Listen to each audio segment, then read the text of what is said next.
Welcome back to learn with Heman. आज हम start करेंगे अपना अकाउंटिंग का चैप्टर नंबर 9 फाइनल अकाउंट्स या जिसे फाइनेंशियल स्टेटमेंट्स भी कहा जाता है। तो इसमें अगर ये आप लोग को पता है कि ये हमारे जो अकाउंटिंग साइकिल है उसका बिल्कुल लास्ट स्टेज है। क्योंकि अगर हम अपने अकाउंटिंग साइकिल की तरफ देखें तो हमारे पास सबसे पहले ट्रांजेक्शन थी, then journal, then ledger, then trial balance and then हमारे पास आते हैं फाइनल अकाउंट्स या फाइनेंशियल स्टेटमेंट्स। इनमें हम अपने ट्रेडिंग अकाउंट बनाते हैं, प्रॉफिट एंड लॉस अकाउंट्स बनाते हैं और अपनी बैलेंस शीट बनाते हैं। तो ट्रेडिंग अकाउंट में बेटा हम अपना ग्रॉस रिजल्ट जो है, ये जो अकाउंट है ये हमें अपना हमारा ग्रॉस रिजल्ट शो करता है। यानी ग्रॉस रिजल्ट यानी ग्रॉस प्रॉफिट या ग्रॉस लॉस देता है। ग्रॉस रिजल्ट क्या चीज़ होती है हमारे पास? ये हमारे पास वो रिजल्ट है जो हमारे पास हमारी सेल्स में से जब हम अपनी कॉस्ट ऑफ गुड्स सोल्ड जो है उनको माइनस कर दें तो हमारे पास हमारा ग्रॉस रिजल्ट आ जाता है। तो कॉस्ट ऑफ गुड्स सोल्ड क्या चीज़ होती है? कॉस्ट ऑफ गुड्स सोल्ड यानी हमारे जितने भी डायरेक्ट एक्सपेंसेस हुए हैं किसी भी चीज़ को बनाने के लिए, यानी वो चीज़ जो हम बना रहे हैं बेचने के लिए बना रहे हैं, तो उसको बनाने में जितने डायरेक्ट एक्सपेंसेस हुए हैं, यानी जो उसको खरीद के लेकर आए, परचेज जो उसके लिए हमने कैरेज पे किया, कोई कस्टम ड्यूटी और ट्राई ड्यूटी, इस तरह की कोई भी डायरेक्ट एक्सपेंस, वो एक्सपेंस जिसका डायरेक्ट लिंक है चीज़ को बनाने से, उनको अगर हम अपनी सेल से माइनस कर दें तो हमारे पास हमारा ग्रॉस जो है रिजल्ट आ जाता है। तो जो है अगर अब हम बात अगर करें अपनी प्रॉफिट एंड लॉस अकाउंट के बारे में, तो ये अकाउंट जो है ये हमें हमारा नेट रिजल्ट शो करता है। ट्रेडिंग अकाउंट हमारा ग्रॉस रिजल्ट देता है, प्रॉफिट एंड लॉस अकाउंट हमें हमारा नेट रिजल्ट देता है, यानी नेट प्रॉफिट या नेट लॉस शो करता है। नेट रिजल्ट क्या चीज़ होती है हमारे पास?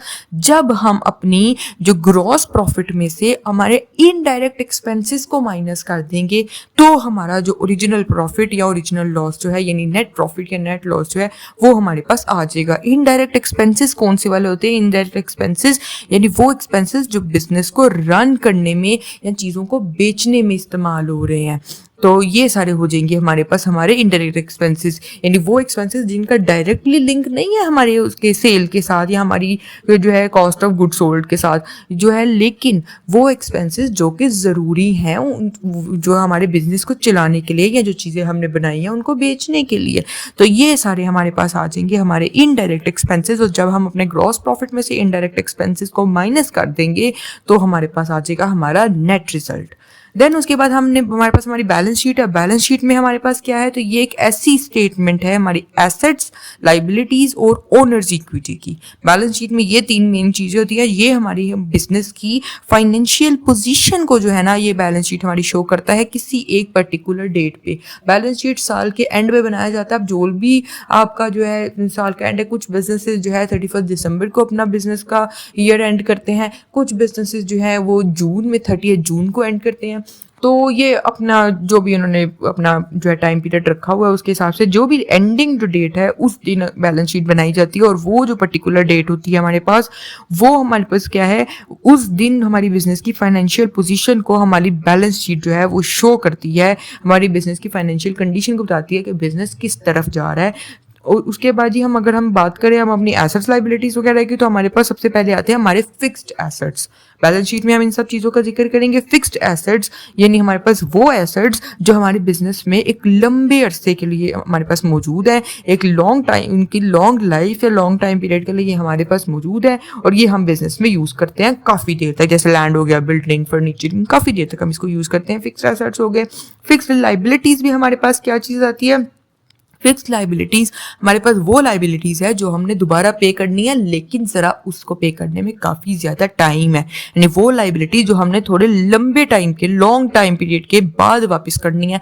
सपोज 5 साल, 10 साल, 15 साल, ऐसे लंबे टाइम के लिए हमने कोई लाइबिलिटी ली है, जैसे debenture, loan on mortgage, capital, इस तरह की कोई भी चीज़, तो ये हमारी फिक्स्ड लाइबिलिटीज़ हो जाती हैं। अगर हम बात करते हैं रियल एसेट्स के बारे में, तो हमारे पास वो एसेट जिनकी कुछ मार्केट वैल्यू भी होती है, जैसे कोई भी एसेट जिसकी कोई मार्केट वैल्यू होगी तो वो हमारे पास क्या कहलाएगा? हमारा रियल एसेट। जैसे कि building, machinery, stock, debtors, cash, goodwill, इस तरह की वो चीज़ें जिनकी मार्केट वैल्यू है, जिसको आप मार्केट में जाके बेच सकते हो, वो रियल एसेट हो जाएगा। टेंजिबल एसेट कौन से होती है? वो एसेट जो जिनकी फिजिकल एग्जिस्टेंस होती है, जिनको हम देख सकते हैं, जिनको हम टच कर सकते हैं, जिनको हम फील कर सकते हैं, जैसे लैंड, बिल्डिंग, मशीनरी, ये हो गया टेंजिबल एसेट। इसको ऑपोजिट इनटेंजिबल एसेट एसेट क्या चीज़ है? वो एसेट जिसकी किसी भी किस्म की कोई भी फिजिकल एग्जिस्टेंस नहीं होती, ना हम इसको देख सकते हैं, ना टच कर सकते हैं, ना फील कर सकते हैं, लेकिन ये एसेट्स होते हैं। जैसे गुडविल, पेटेंट राइट्स, ट्रेडमार्क, तो ये एसेट्स हैं लेकिन फिजिकल एग्जिस्टेंस नहीं रखते। उसके बाद ये करंट एसेट, ये फिक्स एसेट्स का बिल्कुल ऑपोजिट है। यहाँ पे हमारे पास क्या, जो फिक्स एसेट में लॉन्ग लाइफ थी, करंट एसेट में शॉर्ट लाइफ के लिए है। और ये ऐसे एसेट्स है जिनको हम जल्दी कैश में कन्वर्ट जो है वो कर सकते हैं और ये थोड़ी देर के लिए हमारे पास मौजूद होते हैं। तो करंट एसेट जैसे कि स्टॉक, डेटर्स वगैरह, तो इनको हम फ्लोटिंग एसेट्स भी और सर्कुलेटरी एसेट्स भी कहा जाता है। ये बिजनेस में थोड़े टाइम के लिए होते हैं। उसके बाद ये करंट लाइबिलिटीज, फिक्स एसेट्स का ऑपोजिट, फिक्स लाइबिलिटीज का ऑपोजिट। इसमें भी यही चीज़ है कि ये लाइबिलिटी हमारे पास ऐसी लाइबिलिटी है जो कि थोड़े टाइम के लिए हमने ली होती है, हमारे एक शॉर्ट टाइम पीरियड के लिए हम लोगों ने ली होती है, तो उसके अंदर अंदर जो सा है ना हमने इसको वापस करनी होती है। लेकिन शॉर्ट टाइम पीरियड में 1 महीने से चलो ज़्यादा ही होता है, पर 1 महीने से ज़्यादा और सालों से ज़रा कम, 1 महीने से 1 साल के दरमियान कह सकते हैं। तो ये अगर हमने जब लाइबिलिटी वापस करनी होगी तो ये हमारी क्या हो जाएगी, करंट लाइबिलिटी। आगे जी कॉन्टिंजेंट लाइबिलिटी होती है। तो कॉन्टिंजेंट लाइबिलिटी हमारे पास एक ऐसी लाइबिलिटी है जो कि हमारे पास फिलहाल लाइबिलिटी नहीं है लेकिन फ्यूचर में लाइबिलिटी हो सकती है। वो कैसे, ये डिपेंड करती है हमारे फ्यूचर इवेंट पे। सपोज हम लोग ये चीज़ कह सकते हैं कि जो अगर हम किसी की गारंटी देते हैं तो हम किसी बंदे को कहते हैं ना कि अगर कि भाई आप इसको उधार दे दो, अगर इसने पे ना किया तो मैं पे कर दूंगा। तो अब हमारे पास ये कंडीशन है, क्या पता वो बंदा उधार पे वापस ना करे तो फिर हमें करना पड़ेगा। देन उसके बाद हमारे पास है फिक्टिशियस एसेट्स। ये हमारे रियल एसेट्स का ऑपोजिट है। इसमें एसेट की मार्केट वैल्यू नहीं होती। रियल एसेट्स वो एसेट्स है जिनमें हमारे एसेट की कुछ ना कुछ मार्केट वैल्यू होती है, हम उसको बेच सकते हैं। फिक्टिशियस एसेट वो एसेट होते हैं जिनकी कोई मार्केट वैल्यू नहीं होती, जैसे प्रिलिमिनरी एक्सपेंसेस, यानी वो एक्सपेंसेस जो बिजनेस स्टार्ट करने के टाइम आपने बिजनेस में किए थे, या वो एक्सपेंसेस आपके पास ये जो वो आपके पास जो लॉस हो गया, या वो एक्सपेंसेस जो है जो आपने शेयर्स या डिबेंचर्स को इशू करने में लगाए हैं। तो यानी ये वो पैसे जिनकी कोई मार्केट वैल्यू नहीं होती लेकिन ये एक्सपेंस आप कर रहे होते हो। उसके बाद ये डेफर्ड लाइबिलिटीज हमारे पास होती हैं। तो डेफर्ड लाइबिलिटीज हमारे पास क्या लाइबिलिटीज है, एक ऐसी लाइबिलिटी जो कि अपने पे करनी होती है 1 साल से कम अरसे में और 1 महीने से ज्यादा अरसे के दरमियान। जिस तरह करंट लाइबिलिटी में था, ये चीज करंट लाइबिलिटी में भी आती है, लेकिन करंट लाइबिलिटी में आप कुछ सालों तक जा सकते हो। लाइक सपोज 2-3 साल तक की भी लाइबिलिटी हो सकती है, करंट में वो चली जाएगी। लेकिन डेफर्ड में ये कंडीशन है कि इसमें 1 साल से ज्यादा लिमिट नहीं होनी चाहिए। यानी वो लाइबिलिटी जो आपने 1 महीने से ज्यादा और 1 साल से कम के अरसे के अंदर अंदर आपने वापस करनी है, तो वो हमारे पास हो जाएगी हमारी डेफर्ड लाइबिलिटीज। इसी के उल्टा अगर हम देखें, अगर कोई लिक्विड और क्विक लाइबिलिटी देखी जाएगी तो हमारे पास क्या चीज हो जाएगी, हमारे ये वो लाइबिलिटी होती है जो हमने 1 महीने के अंदर अंदर पे करनी है। तो ये लाइबिलिटी की आपने देख लिया हमारे पास किस तरीके की लाइबिलिटीज आ गई हैं। पहले फिक्स्ड लाइबिलिटी लॉन्ग टाइम के लिए, फिर करंट लाइबिलिटी जो थोड़े कम टाइम के लिए, फिर हमारे पास डेफर्ड लाइबिलिटी आई जो कि हमने बिल्कुल ही 1 महीने से 1 साल के अंदर अंदर वापस करनी है। देन लास्ट पे हमारे पास आ गई हमारी लिक्विड या क्विक लाइबिलिटी जो बिल्कुल ही 1 महीने के अंदर अंदर वापस करनी होती है। 4 किस्म की लाइबिलिटीज आ गई टाइम पीरियड के अकॉर्डिंग। देन उसके बाद हमारे पास लिक्विड और करंट एसेट है। तो यहाँ पे भी ये वही चीज है, वो एसेट जो है जिनको हम फटाफट कैश में चेंज कर सकते हैं, जिनको जब जरूरत पड़े जिस वक्त पड़े हम उसी टाइम इसको कैश में चेंज कर सकते हैं। जैसे हमारे डेटर्स, वो डेटर्स जो डिमांड डेटर्स होते हैं जिनसे हम किसी भी टाइम जाकर पैसे वापस ले सकते हैं, या हमारा cash in hand, cash at bank जो कि ऑलरेडी कैश इन हैंड तो ऑलरेडी कैश की फॉर्म में, कैश एट बैंक भी आप फटाफट जाके बैंक से पैसे निकलवा सकते हो। तो एसेट में भी इसी तरीके से एसेट की टाइप्स आ गई हैं आपके पास। फिक्स्ड एसेट्स भी हो गए हमारे पास, फिक्टिशियस एसेट्स भी हो गए, देन उसके बाद ये क्विक और लिक्विड एसेट्स भी हो गए। आगे हमारे पास जी वेस्टिंग एसेट्स। वेस्टिंग एसेट्स क्या चीज़ है, वो एसेट्स जो टाइम के साथ साथ कम होते जाते हैं और कम होते होते खत्म हो जाते हैं एक दिन।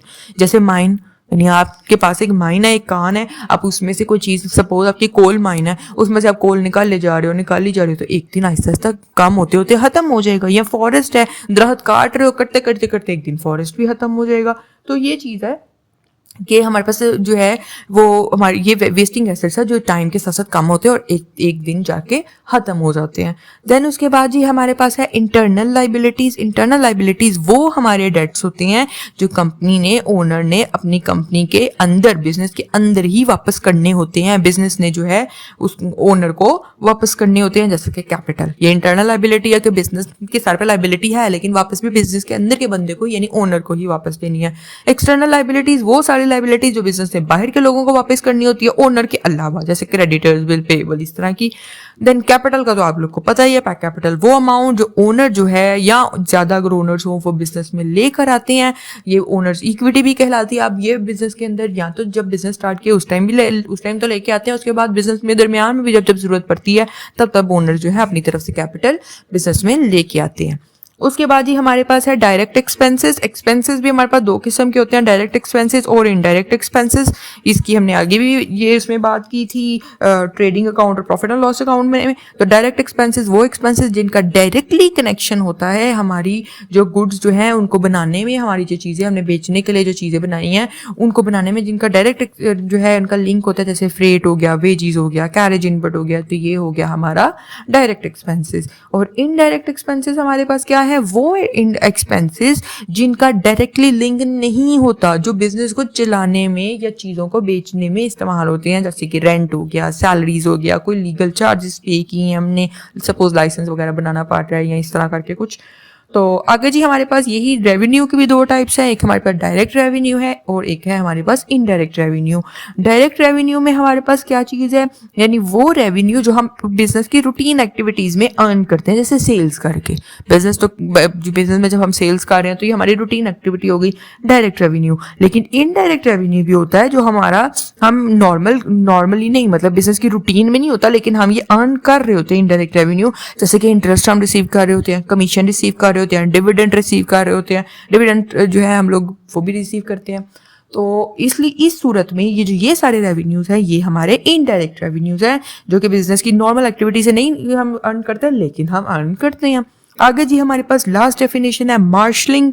मार्शलिंग क्या है, हमारी एसेट्स और लाइबिलिटीज की जो अरेंजमेंट है हमारे पास हमारी बैलेंस शीट में, उसको बोलते हैं मार्शलिंग। यानी बैलेंस शीट में हमारी एसेट और लाइबिलिटीज को हम जिस तरीके से अरेंज करते हैं, जो कि अभी हम अरेंज करके आपको दिखाएंगे, उस अरेंजमेंट को बोलते हैं मार्शलिंग। तो इससे पहले कि हम अपनी प्रॉब्लम सॉल्व करने की तरफ चलें, पहले आप लोग को मैं थोड़ा सा ये दिखा देती हूँ। जैसे ये हमारे पास ट्रेडिंग अकाउंट का एक फॉर्मेट है, ये ट्रेडिंग अकाउंट में आपकी हेल्प करने के लिए सारी जो है जितने भी डायरेक्ट एक्सपेंसेस जो है और डायरेक्ट रेवेन्यूज है ये सारे मेंशन किए गए हैं। आप चाहो तो इसको याद भी कर सकते हो, नहीं तो जस्ट आप समझ सकते हो, देन उससे पता चल जाएगा। जितने भी हमारे पास जब भी हमारे पास ओपनिंग स्टॉक है वो हम ट्रेडिंग अकाउंट में लिखते हैं, देन परचेजेस अगर रिटर्न्स भी हैं उसमें से लेस करके वो लिखते हैं। कैरेज इनवर्ट हमारा डायरेक्ट एक्सपेंस है, wages, insurance in transit, custom duty, clearing charges, freight inward, transportation inward, excise duty on goods manufactured, royalty, dock charges, coal, coke, gas, fuel, motive power, oil, water, ये सारे जो है ये हमारे क्या चीज़ है, ये हमारे डायरेक्ट एक्सपेंसेस है जो हमारे जब भी हमारे किसी भी हम ये इसमें दिया होगा हमारी इलस्ट्रेशन में हमारी प्रॉब्लम में, तो ये चीज़ें जो है हम उठा के अपनी ट्रेडिंग अकाउंट में लिखा करेंगे। और अगर हम अपनी क्रेडिट साइड देखें तो सेल्स में से रिटर्न लेस करके लिखते हैं, क्लोजिंग स्टॉक यहाँ पे लिखते हैं क्रेडिट साइड पे। ये जो दो चीज़ें हैं ये हमारी ट्रेडिंग अकाउंट में आती हैं। देन अगर ग्रॉस प्रॉफिट होगा तो वो डेबिट साइड, यानी अगर आपकी क्रेडिट साइड ग्रेटर है तो ग्रॉस प्रॉफिट आपके पास डेबिट साइड पे आएगा, और अगर आपकी डेबिट साइड ग्रेटर है तो ग्रॉस लॉस जो है ये आपके पास आ जाएगा किसमें, आपकी क्रेडिट साइड पे। तो उसके बाद वो क्यों बोला, क्योंकि ये हमारे पास डेबिट साइड एक्सपेंस साइड है ना, तो अगर यानी क्रेडिट ग्रेटर होगी यानी रेवेन्यू ज्यादा होंगे तो जाहिर है हमारे पास ग्रॉस प्रॉफिट हो रहा है, और अगर एक्सपेंस ग्रेटर होंगे रेवेन्यूज कम होंगे तो ऑब्वियसली हमारे पास ग्रॉस लॉस में हम लोग जा रहे हैं। अब उसके बाद हमारे पास प्रॉफिट एंड लॉस अकाउंट है। वैसे तो बेटा हम ट्रेडिंग अकाउंट और प्रॉफिट एंड लॉस अकाउंट एक ही फॉर्मेट में बनाते हैं, तो यहाँ पे अलग अलग मैं सिर्फ आप लोग को ये दिखाने के लिए बता रही हूँ कि कौन कौन सी चीज़ें जो हम इधर लिखेंगे ये सारी की सारी ऑब्वियसली प्रॉब्लम में नहीं आएंगी, पर इनके अंदर से कुछ ना कुछ आएंगी जिनको आपने चूज करके इनमें मेंशन करना होता है। तो प्रॉफिट एंड लॉस अकाउंट में हम देखते हैं, तो इसमें हम अपने ट्रेडिंग अकाउंट का पहले तो हम बैलेंस लिखते हैं। अगर तो ग्रॉस लॉस है तो वो डेबिट साइड पे इसका शिफ्ट होगा, क्योंकि वो क्रेडिट साइड पे होता है तो यहाँ पे डेबिट पे आ जाएगा। अगर ग्रॉस प्रॉफिट उधर आया होगा तो वो इधर शिफ्ट हो जाएगा क्रेडिट साइड पे, क्योंकि वहाँ डेबिट पे था तो यहाँ क्रेडिट में आ जाएगा। उसके बाद ही हम देखते हैं हमारे पास कौन कौन से इनडायरेक्ट एक्सपेंसेस हैं। तो हमारे पास ऑफिस और एडमिन एक्सपेंसेस होते हैं, जैसे salaries, rent, rate, taxes, postage, telegrams, फिर office electric charges, telephone charges, printing and stationery. फिर उसके बाद हमारे पास सेलिंग और डिस्ट्रीब्यूशन के भी एक्सपेंसेस होते हैं, जैसे कैरेज आउटवर्ड हो गया, एडमिन जो है एडवर्टीजमेंट हो गया हमारे पास, फिर उसके बाद सेल्समैन सैलरी होगी, कमीशन, फिर insurance, travelling expenses, bad debts, packing expenses. Then उसके बाद हमारे पास हमारे फाइनेंशियल और कुछ अदर एक्सपेंसेस होते हैं, जैसे हमारे पास डेप्रिसिएशन हो गया, repairs, audit fee, interest paid, commission paid, bank charges, legal charges. तो ये सारे जो है हमारे पास इनडायरेक्ट एक्सपेंसेस है, जो जिनमें से कोई भी हमने जो है ट्रायल बैलेंस में आएगा तो हम इसमें अपने प्रॉफिट एंड लॉस अकाउंट में लिख के आएंगे। और अगर हम क्रेडिट साइड पे देखें हमारे इनडायरेक्ट रेवेन्यूज, तो वो हमारे पास यहाँ पे इंटरेस्ट रिसीव्ड आ गया, rent received, discount received, dividend received, bad debts recovered, provision for discount on creditors, miscellaneous revenue, इस तरह करके कुछ भी। तो अब बैलेंस की जब बारी आएगी, अगर हमारे पास डेबिट साइड ग्रेटर हुई यानी एक्सपेंस हमारे ज्यादा हुए, तो हम क्रेडिट साइड पे हमारे पास नेट लॉस आ जाएगा। और अगर हमारी क्रेडिट साइड यानी हमारी रेवेन्यूज ग्रेटर हुए, तो हमारे पास डेबिट साइड पे हमारा क्या आ जाएगा, हमारा अपना जो है नेट प्रॉफिट आ जाएगा। इसके बाद अगर हम देखें बैलेंस शीट में हम कौन कौन सी चीज़ें लिखते हैं, तो बैलेंस शीट में हमारे पास हमारे जो है 3 किस्म के एसेट्स जो हमने पढ़े, हमारे लिक्विड एसेट्स जो होते हैं, करंट एसेट्स या फिक्स्ड एसेट्स, और लाइबिलिटी साइड में करंट लाइबिलिटीज और फिक्स्ड लाइबिलिटीज। तो लिक्विड एसेट्स में हमारे पास जो हमारे पास कैश एट बैंक है या कैश इन हैंड है वो लिखते हैं। करंट एसेट में हमारी इन्वेस्टमेंट आ गई, स्टॉक्स, सन्ड्री डेटर्स, तो यहाँ डेटर्स भी लिखा हुआ आ सकता है, बिल रिसीवेबल, प्रीपेड एक्सपेंसेस। और फिक्स्ड एसेट्स में हमारे पास आती है हमारी goodwill, patent, land, building, plant and machinery, furniture and fixtures, motor vehicles, ये सारे हमारे पास इधर आ जाते हैं हमारी फिक्स्ड लाइबिलिटी एसेट साइड पे।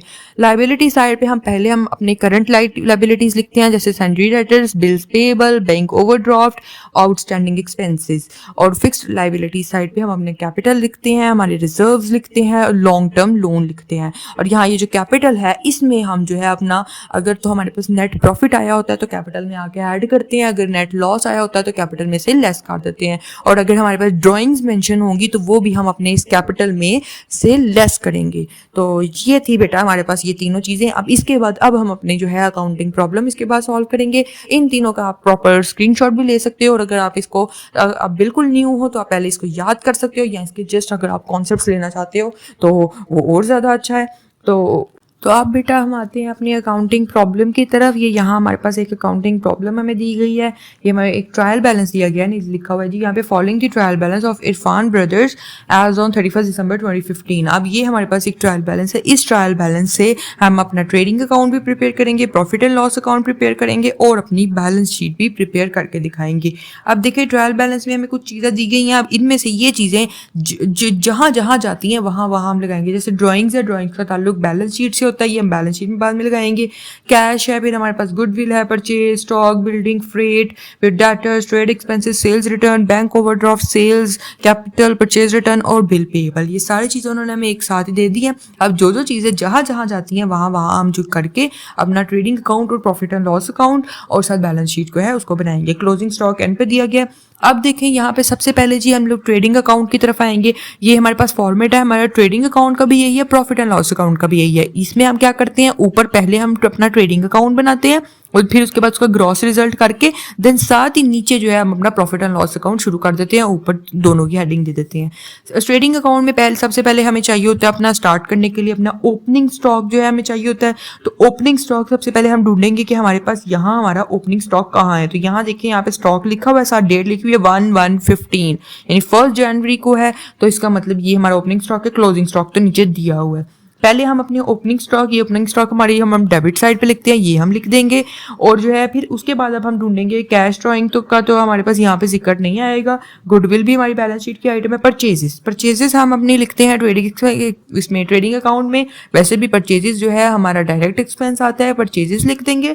देखेंगे अगर तो हमारे पास परचेज रिटर्न है यहाँ पे, तो यहाँ हमारे पास परचेज रिटर्न है, परचेजेस में से लेस करेंगे परचेज रिटर्न को और फिर इसकी अमाउंट इधर लिख देंगे।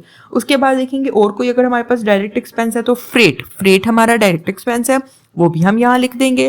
देन उसके बाद अगर हमारे पास क्रेडिट साइड के लिए कोई चीज़ है तो क्रेडिट साइड के लिए हमारे पास यहाँ सेल्स है, सेल्स को हम लिख देंगे यहाँ पे क्रेडिट साइड पे। और अगर देखेंगे सेल्स रिटर्न हमारे पास है तो हम उसको लेस करेंगे। तो ये यहाँ पे हमारे पास सेल्स रिटर्न है, तो सेल्स में से सेल्स रिटर्न को माइनस कर देंगे तो ये हमारे पास आ जाएगा हमारा सेल्स की अमाउंट। देन उसके बाद साथ और कोई हमारे पास यहाँ पे चीज़ नहीं है तो हम लोग यहाँ पे क्लोजिंग स्टॉक जो है वो यहाँ पे अपना लिख देंगे। क्लोजिंग स्टॉक लिखा, तो उसके बाद अब दोनों साइड का हम बैलेंस करेंगे। हमारे पास जो है बैलेंस हम लोग करेंगे तो यहाँ पे हमारे पास हमारी क्रेडिट साइड ग्रेटर है 70,000 से, डेबिट साइड लेसर है, तो हम लोग यहाँ पे इसका बैलेंस करेंगे। तो इसमें हम बैलेंस कैरेट डाउन नहीं लिखेंगे। यहाँ से मैंने आपको बताया था डेफिनेशन में भी कि ट्रेडिंग अकाउंट में हम अपना ग्रॉस रिजल्ट शो करते हैं। अगर तो डेबिट साइड पे हमारा बैलेंस आ रहा है, डेबिट साइड पे लिखना पा रहा है, तो ये ग्रॉस प्रॉफिट कैरेट डाउन होगा। और अगर तो क्रेडिट साइड पे जा रहा है तो ये ग्रॉस लॉस कैरेट डाउन हो जाएगा। डेबिट साइड पे फिलहाल आ रहा है तो यहाँ पे हमारे पास, क्योंकि डेबिट साइड पे देखो ना, हम डेबिट साइड पे हमने अपने एक्सपेंसेस लिखे हैं, क्रेडिट साइड पे रेवेन्यूज लिखे हैं, तो एक्सपेंसेस हमारे कम है, रेवेन्यू ज्यादा है, तो फिर इसका सीधा मतलब है कि प्रॉफिट हो रहा है। ग्रॉस प्रॉफिट हमारे पास हो गया। यहाँ से हम इसको बंद कर देंगे, इधर जो अंडरलाइन करके 70,000 लिख लिया। अब ये जो ग्रॉस प्रॉफिट कैरेट डाउन है इसको हम नीचे लेके जाएंगे अपने प्रॉफिट एंड लॉस अकाउंट में। यहाँ क्रेडिट डेबिट साइड पे है तो वहां जाके क्रेडिट साइड पे हो जाएगा। ग्रॉस प्रॉफिट कैरेट डाउन था, नीचे लेके जाके लिखेंगे ग्रॉस प्रॉफिट ब्रॉट डाउन। अब देखेंगे कोई इनडायरेक्ट एक्सपेंस या इनडायरेक्ट रेवेन्यू अगर हमारे पास है तो यहाँ हमारे पास बेटा इनडायरेक्ट एक्सपेंस कोई भी नहीं है, ना इनडायरेक्ट रेवेन्यू है, जस्ट हमारे पास ट्रेड एक्सपेंसेस दिए हुए हैं, वो हम जाके अपने एक्सपेंस साइड पे लिख देंगे, डेबिट साइड पे लिख देंगे। ये हमने ट्रेड एक्सपेंसेस लिख दिए और कोई चीज़ नहीं है हमारे पास, तो यहीं से हम इसका बैलेंस कर देंगे। और ये हमारे पास भी अभी भी हमारी जो डेबिट साइड, वो क्रेडिट साइड है सॉरी, वो ज़्यादा है, तो हम अपनी डेबिट साइड पे नेट प्रॉफिट लिख देंगे और इसको जो है हमारा ट्रांसफ़र करेंगे अपने कैपिटल अकाउंट में यानी बैलेंस शीट में। यहाँ पे तक हमारा नेट प्रॉफिट आ गया। उसके बाद जी अब हम आते हैं अपनी बैलेंस शीट की तरफ। बैलेंस शीट में एक साइड हम रखते हैं अपनी एसेट्स के लिए, दूसरी हम अपनी लाइबिलिटीज़ और अपनी ओनर्स इक्विटी के लिए हम लोग रखते हैं, लाइबिलिटीज़ और कैपिटल के लिए। अब देखिए बैलेंस शीट में हमारे पास ये चीज़ है, हमने एसेट साइड पे भी सबसे पहले हम अपने करंट एसेट्स लिखेंगे, उसके बाद फिक्स एसेट लिखेंगे प्रॉपर हेडिंग देके। और लाइबिलिटीज़ में भी पहले करंट लाइबिलिटीज़ होंगी, उसके बाद फिक्स लाइबिलिटीज़ होंगी। अगर हम पहले देखते हैं जी हमारे पास करंट एसेट कौन कौन सा हमारे इस अकाउंट में पाया जाता है। यहाँ पे हमारी इस ट्रेडिंग अकाउंट में ट्रायल बैलेंस में उन्होंने हमें दिया हुआ है, हमारे करंट एसेट में हमें कैश दिया हुआ है, कैश हमारा करंट एसेट है, ये लिख दिया। यहाँ पे डेटर्स दिए हुए हैं, डेटर्स भी हमारा करंट एसेट है, वो भी लिख दिया उसके अमाउंट के साथ। और जो क्लोजिंग स्टॉक है, तो ये आप लोगों ने याद रखना है, क्लोजिंग स्टॉक जो नीचे दी हुई है हमें अंदर ट्रायल बैलेंस के नहीं दिया, नीचे अलग से दिया। नीचे जो हमें अलग से जो है, हमें जब कोई चीज़ें देती हैं नीचे अलग से जब हमें बताती है तो उसकी हम यूजुअली दो एंट्रीज करते हैं, दो जगहों पे इसको मेंशन करते हैं। क्लोजिंग स्टॉक पहले हम अपना मेंशन कर चुके हैं अपने ट्रेडिंग अकाउंट में। अब यहाँ पे आके हम क्लोजिंग स्टॉक को इधर अपने करंट एसेट में भी लिखेंगे क्योंकि ये हमारा करंट एसेट भी है। उसके बाद जी हमारे फिक्स्ड एसेट देखते हैं, तो यहाँ इस क्वेश्चन में हमारे पास गुडविल हमारा फिक्स एसेट है और बिल्डिंग हमारा फिक्स एसेट है, ये भी यहाँ लिख दिया। उसके अलावा कोई और फिक्स एसेट नहीं है। लाइबिलिटीज साइड पे आएंगे, पहले करंट लाइबिलिटीज में लिखते हैं जी, पहले हमारे पास बैंक ओवरड्राफ्ट हमारी करंट लाइबिलिटी है और बिल्स पेएबल जो है वो भी हमारी करंट लाइबिलिटी है। देन उसके बाद फिक्स्ड लाइबिलिटीज में हमारे कैपिटल हमारे पास फिक्स्ड लाइबिलिटी है और उसके अलावा कुछ भी नहीं है, सारी चीजें हमने लिख ली। अब यहाँ पे क्या करेंगे, कैपिटल में जो नेट प्रॉफिट हमारे पास वहां आया था प्रॉफिट एंड लॉस अकाउंट में, उसको हमने शिफ्ट करना है अपने कैपिटल वाली साइड पे। नेट प्रॉफिट है तो उसको ऐड कर देंगे, अगर नेट लॉस आया होता तो हम इसको कैपिटल में ही आके लेस कर देते। फिलहाल नेट प्रॉफिट है तो कैपिटल में ऐड करेंगे नेट प्रॉफिट और इसकी अमाउंट अब इधर ही लिखेंगे क्योंकि यहाँ पे हमारे पास इन्होंने हमें ड्राइंग्स भी दी हुई है। ड्राइंग्स आपको याद है, वो अमाउंट जो ओनर जो है अपनी पर्सनल यूज के लिए बिजनेस से निकाल के लेके जाता है। तो ये जो ड्राइंग्स है ये अपने नेट प्रॉफिट में से इसको माइनस करके इसको अब ये इसकी जो है अमाउंट है वो यहाँ लिख देंगे। अब देखेंगे जी दोनों साइड, यहाँ बेटा आपने बैलेंस शीट में यहाँ बैलेंस नहीं लिखते ना, बैलेंस कैरेट डाउन जो है वो हम लोग यहाँ पे नहीं लिखते क्योंकि बैलेंस शीट के लिए बहुत बहुत बहुत लाजमी है इक्वल आना। अगर आपकी बैलेंस शीट इक्वल नहीं है इसका मतलब क्वेश्चन गलत है, अगर बैलेंस शीट इक्वल है तो फिर मतलब क्वेश्चन बिल्कुल ठीक है। बैलेंस शीट के लिए बहुत ज़्यादा जरूरी है कि बैलेंस शीट की both side, asset liability side, ये हमारे पास इक्वल हो। तो यहाँ पे अगर हम देखें ये हमारे पास जो है दोनों साइड इक्वल आ गई, 73,000 है, तो इसका मतलब ये हमारी बैलेंस शीट इक्वल है और ये हमारा क्वेश्चन जो है बिल्कुल ठीक है। तो आई होप आपको समझ आई होगी ट्रेडिंग अकाउंट की, प्रॉफिट एंड लॉस अकाउंट की और बैलेंस शीट की, क्योंकि एग्जाम के अगर हम पॉइंट ऑफ व्यू से देखें तो ये जो हमारा फाइनल अकाउंट्स है, हमारी फाइनेंशियल स्टेटमेंट के मोस्ट इंपॉर्टेंट टॉपिक है, क्योंकि एग्जाम्स में इसका एक क्वेश्चन तो लाजमी आता ही आता है और जिस बच्चे को इसकी समझ आ गई तो इसका मतलब उसके क्वेश्चन पूरे के उसके जो मार्क्स हैं उसको जो है फुल मार्क्स मिलेंगे। बिल्कुल अगर आपका किसी भी किस्म का कोई भी क्वेश्चन हो, किसी किस्म की कोई कंफ्यूजन हो, कुछ भी है तो आप मुझसे कमेंट सेक्शन में पूछ सकते हैं, मैं इंशाल्लाह ज़रूर रिप्लाई करूंगी। देन इसके बाद नेक्स्ट वीडियो में हम अपना टॉपिक पढ़ेंगे adjustments and there effects on final accounts. यानी जब कभी हमारी कोई गलतियां हो जाती हैं या कभी कोई एरर वगैरह आ जाता है ना, तो हम अपने अकाउंट्स में एडजस्टमेंट करते हैं और उसका क्या क्या फ़र्क पड़ता है हमारे फाइनल अकाउंट्स में। ये सारी चीज़ें जो हैं ये हम अपने नेक्स्ट चैप्टर में, अपनी नेक्स्ट वीडियो में इंशाल्लाह पढ़ेंगे। So till then stay tuned and happy learning.